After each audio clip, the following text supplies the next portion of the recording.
Hi YouTube family, welcome back to my YouTube channel 3 kids super mom. ಇವತ್ತು ನಾನು fish ರವಾ fry ಮತ್ತು ತವಾ fry ಮಾಡ್ತಾಯಿದ್ದೀನಿ. ಒಂದು ಪ್ಲೇಟ್ ತೊಗೊಂಡು ಸಾಲ್ಟ್ ಹಾಕ್ಕೊಂಡಿದ್ದೀನಿ. ಆಮೇಲೆ ಸ್ವಲ್ಪ ಅರಿಶಿನ ಪುಡಿ ಹಾಕ್ಕೊತಾ ಇದ್ದೀನಿ. ಆಮೇಲೆ ಖಾರದ ಪುಡಿ ಹಾಕ್ಕೊತಾ ಇದ್ದೀನಿ. ಇದನ್ನು ನಾನು 1.5 kg ಅಷ್ಟಿರೋ ಫಿಶ್ಗೆ ತೊಗೊತಾ ಇರೋದು ಮಸಾಲೆ. ಆಮೇಲೆ ಒಂದು ಪ್ಯಾಕೆಟಷ್ಟು ನಾನು ಫಿಶ್ ಫ್ರೈ ಮಸಾಲ ಪೌಡರ್ ತೊಗೊಂಡಿದ್ದೀನಿ. ಆಮೇಲೆ 1.5 ಟೇಬಲ್ ಸ್ಪೂನಷ್ಟು ಶುಂಠಿ ಬೆಳ್ಳುಳ್ಳಿ ಪೇಸ್ಟ್ ತೊಗೊಂಡಿದ್ದೀನಿ. ಆಮೇಲೆ ಸ್ವಲ್ಪ ಪೆಪ್ಪರ್ ಹಾಕ್ಕೊತಾ ಇದ್ದೀನಿ.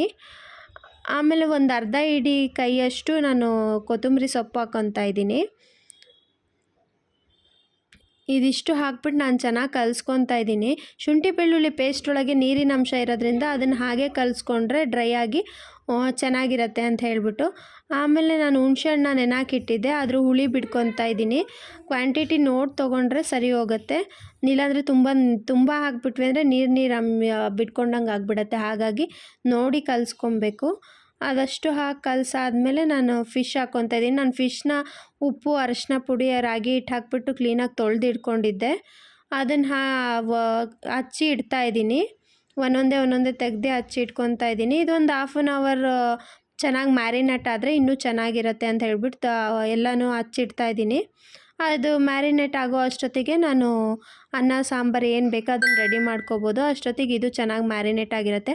ಮ್ಯಾರಿನೇಟ್ ಆದರೆ ಉಪ್ಪು ಖಾರ ಎಲ್ಲ ಚೆನ್ನಾಗಿ ಹಿಡ್ದಿರತ್ತೆ ಅಂತ ಹೇಳಿಬಿಟ್ಟು ಎಲ್ಲ ಮ್ಯಾರಿನೇಟಿಗೆ ಆಗಕ್ಕೆ ಇಟ್ಬಿಟ್ಟು ನಾನು ಬೇರೆ ಕೆಲಸ ಮಾಡ್ಕೋಬೋದು.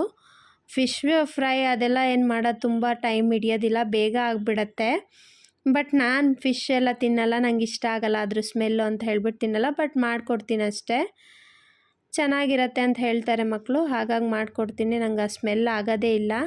ನಾನು ಟೇಸ್ಟು ಮಾಡಿಲ್ಲ ಇವತ್ತಿನವರೆಗೂ ಈ ಫಿಶೆಲ್ಲ. ಆಮೇಲೆ ಮತ್ತೆ ಅದೆಲ್ಲ ಮ್ಯಾರಿನೇಟ್ ಆದಮೇಲೆ ನಾನು ಮತ್ತೆ ಗ್ಯಾಸ್ ಹಚ್ಕೊಂಡು ಒಂದು ಪ್ಯಾನ್ ತೊಗೊತಾ ಇದ್ದೀನಿ. ಪ್ಯಾನಲ್ಲಾದರೂ ಮಾಡ್ಬೋದು, ಇಲ್ಲ ಅಂದರೆ ನೀವು ಹಂಚಿನ ಮೇಲೆ ಚಪಾತಿ ಎಲ್ಲ ಮಾಡ್ತಿರಲ್ಲ ಆ ಹಂಚಿನ ಮೇಲಾದರೂ ಮಾಡ್ಬೋದು. ನನಗೆ ಪ್ಯಾನ್ ಕಂಫರ್ಟಬಲ್, ಹಾಗಾಗಿ ನಾನು ಪ್ಯಾನಲ್ಲಿ ಮಾಡ್ತಾಯಿದ್ದೀನಿ. ಆಮೇಲೆ ಒಂದು ಪ್ಲೇಟಿಗೆ ರವೆ ಹಾಕ್ಕೊಂಡಿದ್ದೀನಿ. ನಾನು ಚಿರೋಟಿ ರವೆ ಬರುತ್ತಲ್ಲ ಅದು ತೊಗೊಂಡಿದ್ದೀನಿ. ಆ ಚಿರೋಟಿ ರವೆನ ಒಂದು ಸೈಡಿಗೆ ಹಚ್ಬಿಟ್ಟು ಆಯಿಲ್ ಬಿಸಿ ಆದಮೇಲೆ ಫ್ರೈ ಮಾಡಿದ್ರೆ ಆಯಿತು. ಒಂದು ಕಡೆ ಚೆನ್ನಾಗಿ ಫ್ರೈ ಆದಮೇಲೆ ಸ್ವಲ್ಪ ಕರ್ಬೇವಿನ ಸೊಪ್ಪು ಹಾಕಬೇಕು. ಅದ್ರ ಮೇಲೆ ಟೇಸ್ಟ್ ಚೆನ್ನಾಗಿರುತ್ತೆ, ಎನ್ಹಾನ್ಸ್ ಆಗುತ್ತೆ ಅಂತ ಹೇಳ್ಬಿಟ್ಟು ನಾನು ಕರ್ಬೇವಿನ ಸೊಪ್ಪು ಹಾಕ್ತಾಯಿದ್ದೀನಿ. ಕರ್ಬೇವಿನ ಸೊಪ್ಪು ಹಾಕಿದ್ಮೇಲೆ ಒಂದು ಕಡೆ ಫ್ರೈ ಆದಮೇಲೆ ಇನ್ನೊಂದು ಕಡೆ ಮತ್ತೆ ತಿರುವು ಹಾಕಿದ್ರೆ ಆಯಿತು. ಅದು ಫಿಶ್ ಏನು ತುಂಬ ಟೈಮ್ ತೊಗೊಳ್ಳೋ ಬೇಯೋಕ್ಕೆ, ಬೇಗ ಬೆಂದುಬಿಡತ್ತೆ ಫಿಶ್ಶು. ಒಂದು ಯಾಕೋ ಸ್ವಲ್ಪ ಒಡ್ಕೊಂತು, ಬಟ್ ಇನ್ಯಾವುದು ಫಿಶ್ ಆ ಥರ ಆಗಲಿಲ್ಲ, ಚೆನ್ನಾಗಿತ್ತು. ಮತ್ತು ನನ್ನ ಮಕ್ಳಿಗೆ ರವಾ ಫ್ರೈ ಇಷ್ಟ, ನಮ್ಮ ಮನೆಯವ್ರಿಗೆ ತವಾ ಫ್ರೈ ಇಷ್ಟ. ಇದಾದಮೇಲೆ ಮತ್ತೆ ನಾನು ನಮ್ಮ ಮನೆಯವ್ರಿಗೆ ಅಂತ ಹೇಳ್ಬಿಟ್ಟು ತವಾ ಫ್ರೈ ಮಾಡಿಕೊಟ್ಟೆ. ತುಂಬ ಚೆನ್ನಾಗಿ ಬಂದಿತ್ತು ಅಂತ ಹೇಳಿದ್ರು ಮಕ್ಕಳು. ನೋಡಿ ಈ ಥರ ಕಾಣುತ್ತೆ, ತುಂಬ ಚೆನ್ನಾಗಿದೆ ಅಂತ ಹೇಳ್ತಾಯಿದ್ರು. ಒಂದು ಸತಿ ನೀವು ಟ್ರೈ ಮಾಡಿ ನೋಡಿ, ತುಂಬ ಚೆನ್ನಾಗಿರುತ್ತೆ. ಬಿಗಿನರ್ಸ್ಗೆಲ್ಲ ಈಸಿ ಇರುತ್ತೆ ಈ ಥರ ಮಾಡಲಿಕ್ಕೆ, ಅದಕ್ಕೋಸ್ಕರ ತೋರಿಸಿದ್ದೀನಿ ಅಷ್ಟೇ.